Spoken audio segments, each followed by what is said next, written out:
నమస్కారం. ఫార్మా ప్రపంచంలో ఓ చిన్న కాగితానికి ఎంత పవర్ ఉంటుందో ఎప్పుడైనా ఊహించారా? అక్షరాల ఒక కంపెనీ భవిష్యత్తునే మార్చేయగలదు.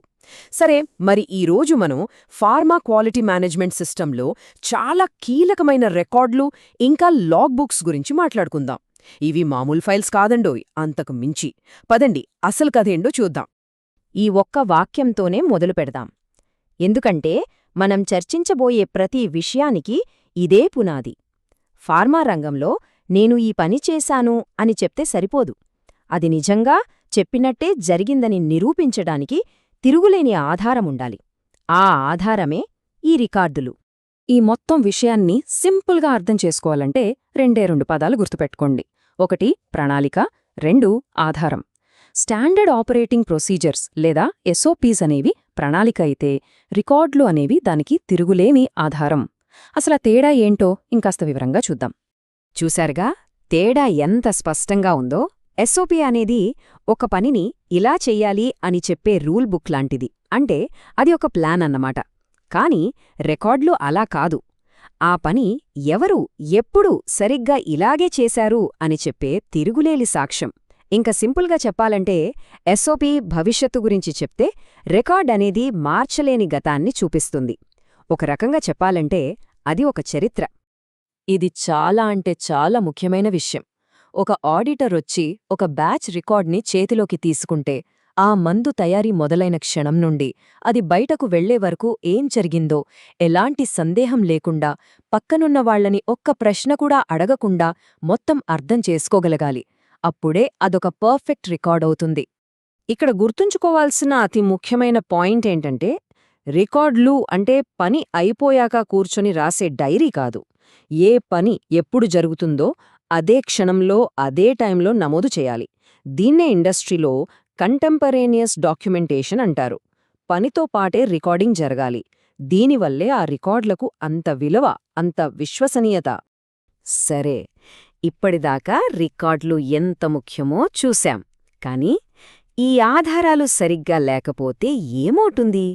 రెగ్యులేటరీ ఏజెన్సీలు ఎందుకు ప్రతి పేపర్ను అంత క్షుణ్ణంగా తనిఖీ చేస్తాయి? వాళ్లకు సాధారణంగా ఎలాంటి తప్పులు దొరుకుతాయో ఇప్పుడు చూద్దాం. ఇవి ఆడిట్లల్లో చాలా కామన్గా దొరికే తప్పులు. రికార్డులో ఒక ఖాళీ స్థలం వదిలేశారనుకోండి, అంటే ఆ పని జరిగిందా లేదా అనే అనుమానం వస్తుంది. వెనుక తేదీ వేయడమంటే అది డేటా ఇంటిగ్రిటీకే పెద్ద దెబ్బ. ఇలాంటి ప్రతి చిన్న తప్పు ఉత్పత్తి నాణ్యత మీద పెద్ద అనుమానాన్ని రేకెత్తిస్తుంది. అందుకే వీటిని చాలా సీరియస్గా తీసుకుంటారు. మరి దీనివల్ల జరిగే నష్టమేంతో తెలుసా? ఒక్క మాటలో చెప్పాలంటే ఇదే. డాక్యుమెంటేషన్లో చేసిన ఒకే ఒక్క చిన్న పొరపాటు లక్షలాది రూపాయల విలువైన మందులున్న మొత్తం బ్యాచ్ను రిజెక్ట్ చేసేలా చెయ్యొచ్చు. ఆలోచించండి, ఒక కాగితం మీద చేసిన తప్పు వల్ల కంపెనీకి ఎంత పెద్ద నష్టమో. సరే, సమస్యల గురించి చాలా మాట్లాడుకున్నాం. ఇప్పుడు పరిష్కారమేంటో చూద్దాం. పటిష్టమైన, నమ్మదగిన బుల్లెట్ ప్రూఫ్ రికార్డులను ఎలా తయారుచేయాలి? దీనికి ఒక్కటే సమాధానం: గుడ్ డాక్యుమెంటేషన్ ప్రాక్టీసెస్, షార్ట్కట్లో జీడీపీ.